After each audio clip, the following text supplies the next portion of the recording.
soy un filósofo perdido. Hablando de filósofos, un corto, un spoiler.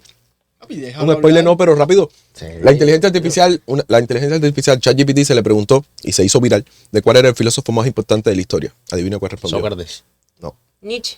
no, Espera. Platón. no. No, lo van a decir todos. Espérate, un momento. A ver, dame uno más. O sea, ubícame para ese tiempo. ¿Antes de Cristo o...? Antes de Cristo, muchísimo antes de Cristo. De los tres más importantes.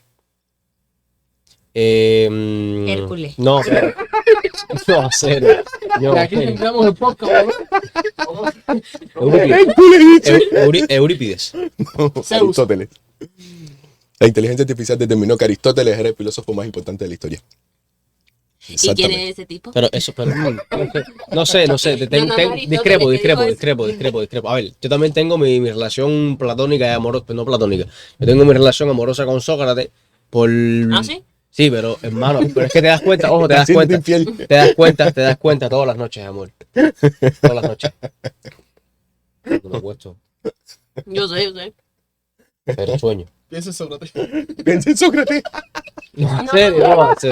Él No, en serio. No me dejaron tirar la pauta, en serio. Pero vamos a... Todas las noches cuando sueño con tu imagen. Ok, Vida seria. dale. Entonces, todas las obras de Platón sabemos que es uno de los discípulos de Sócrates. ok. Y todas las obras de Platón son, o la gran mayoría están basadas, o sea, el título de la obra es el nombre de la persona con quien ocurrió un diálogo entre Sócrates y esa persona.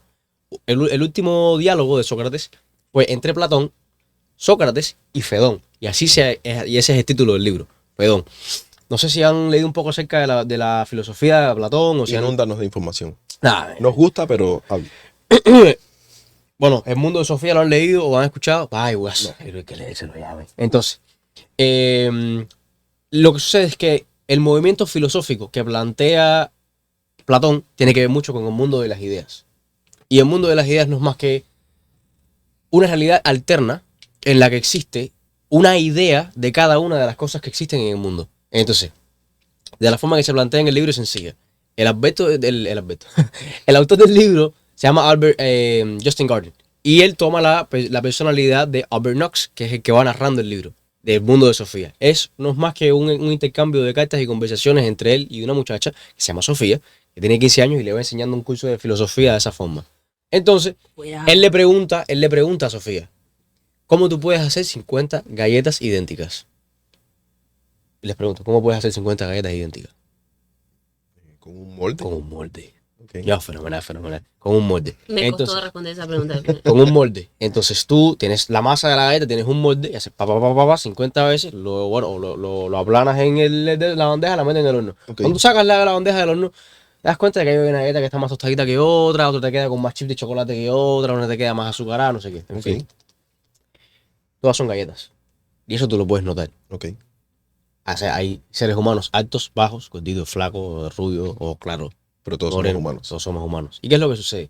Platón plantea que detrás de cada una de las cosas que existe en esta realidad terrenal está respaldada por un molde en el mundo de las ideas. Hay un molde de caballo, hay un molde de estrella, hay un molde de árbol. Y el hecho de que tú puedas interactuar con eso es lo que te conecta a ti con la idea. El hecho de que exista la idea es lo que, ¿cómo decirte? Es lo que provoca la manifestación de eso en este mundo y que tú lo puedas identificar como tal. Por ejemplo, tú ves un caballo color azabache y ves un caballo color blanco, pero los dos son caballos. Entonces, a mí me resultó muy curioso, hermano, porque estaba leyendo en ChatGPT sobre eso. Y Aristóteles fue alumno de Platón. Pero la idea filosófica de Platón viene de Sócrates. Sócrates en su último diálogo... O sea, para estar en orden contigo, fue Sócrates, Platón y Aristóteles. Sócrates, maestro de Platón, maestro de Aristóteles. Correcto. Sí tengo entendido que mucha del contenido de Sócrates y de Platón se perdió en el paso de la historia. Es que Sócrates no dejó nada escrito. En todo lo que se sabe de Sócrates es por testimonios, sobre todo de Platón, por lo que escribió, ¿me entiendes? Por lo que escribió Platón de Sócrates. Y entonces, en el último diálogo, cuando a Sócrates lo condenan a muerte, porque a Sócrates lo condenan a muerte. Lo condenan a muerte. O sea, ¿sabes? Porque enseñó a las personas a cuestionarse de las cosas. Lo que a él le gustaba era que las personas se cuestionaran. no simplemente aceptaran lo que pasaba o lo que decía, simplemente que preguntaran el porqué de las cosas. Los enseñó como de alguna manera a pensar, a reflexionar. Y eso en esta sociedad era evidente. Hasta el día de hoy. Lo que sucede es, esa es la esencia de lo que lo acusan, hermano. Hay Platón, no sé si no recuerdo si es Platón o quién redactó, se llama La Apología de Sócrates, que narra lo que pasó en ese juicio. Quien lo acusa a él es Melito, alguien que fue discípulo de él. Y la acusación de Melito hacia Sócrates no es más que yo acuso a Sócrates de estar corrompiendo a la ciudad, a la juventud ateniense. ¿Por qué? Porque primeramente Sócrates no reconoce a los dioses como entidades superiores y como los que determinan, los que rigen en nuestra realidad. Y encima de eso, enseña a sus discípulos a creer en los demonios. Sócrates es todo un genio, hermano. Siempre lo fue. Y entonces, él es su abogado en ese juicio. Y él pone a Atenas a temblar. Y plantea lo siguiente. La acusación de Melito, que me está acusando a mí, es completamente infundada. Y no solo infundada, sino que ilógica.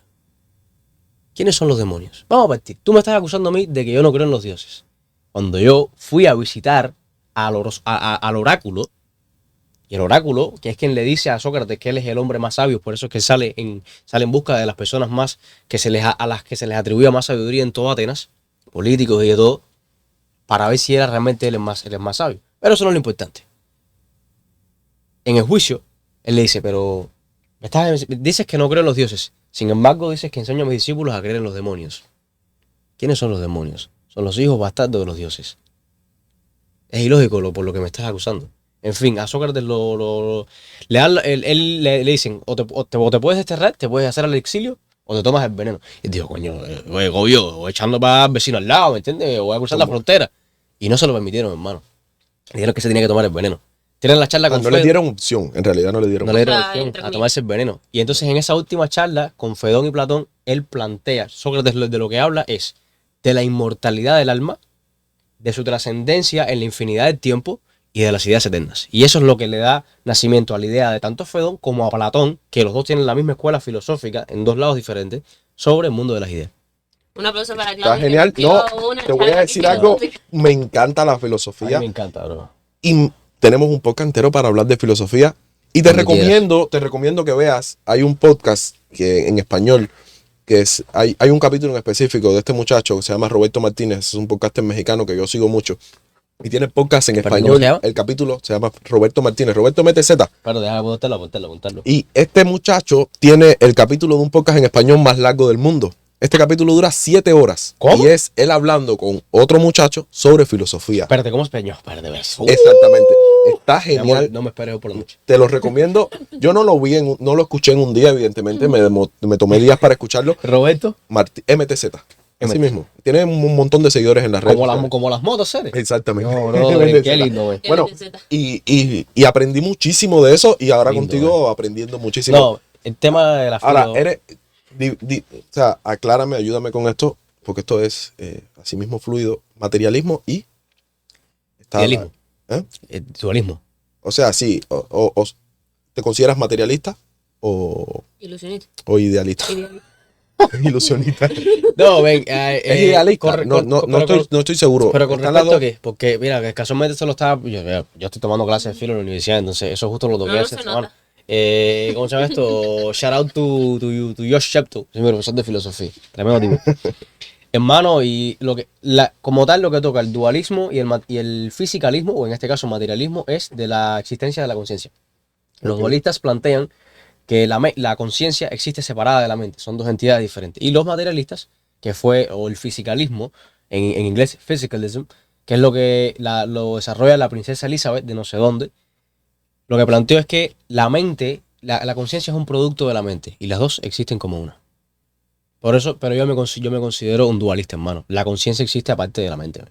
Y te digo, podemos caer en un debate filosófico hoy cuando quieras, porque... No. O sea, ahora una pregunta. Pero no es el asunto. Ahora una pregunta. ¿Somos lo que pensamos o pensamos lo que somos? Melissa. ¿Somos lo que pensamos o pensamos lo que somos? Yo creo que pensamos lo que somos. Porque, a ver, no. al revés. Somos lo que pensamos porque yo, cuando nací, como dice, yo nací cubana, voy a ponerte un ejemplo, nací cubana, yo no tenía, o sea, yo no pensé, yo no era consciente de lo que es ser cubana. Yo cuando me di cuenta que soy cubana fue en el momento en el que ya dije, o sea, como que tomas conciencia de alguna manera de quién tú eres, de tu identidad, de alguna manera como yo soy cubana, mi apellido, por ejemplo, en mi pueblo, se le conoce como los boniatillos. Tiene una historia. Tiene una historia, sí, Qué sí, rico los boniatillo, boniatillos. ¿Sabes lo que es boniatillo, Fernanda? Sí, te tropiezas con un boniato ahí. No. ¿Sabes lo que es? Un boniatillo es un dulce cubano que es boniato, puré de boniato con dulce. Pero dulce. Seguimos con la historia de Melissa y los boniatillos, por favor. En mi pueblo, en el que le diga, ¿dónde viven los boniatillos? Te saben decir, pero sí, o sea, como cuando te decían, esa persona es de los boniatillos, ya viene algo que cuando tú sabes cómo se le identifica, por ejemplo, a las personas de mi familia, ve que somos fiesteros, somos esto, somos lo otro, ya tienes una preconcepción que hasta cierto punto que tú no lo creas, tú te habitas a eso. Entonces ya te vuelves parte de esa,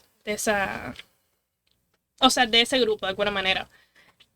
Yo pienso así, no sé si lo veo por el camino correcto, sí, pero sí, al final de cuentas, cuando uno empieza a conocer y uno empieza a relacionarte con diferentes cosas y lo empiezas a tomar como parte de tu identidad, ya empiezas a hacer eso. Cuando tú te piensas que eres parte de eso.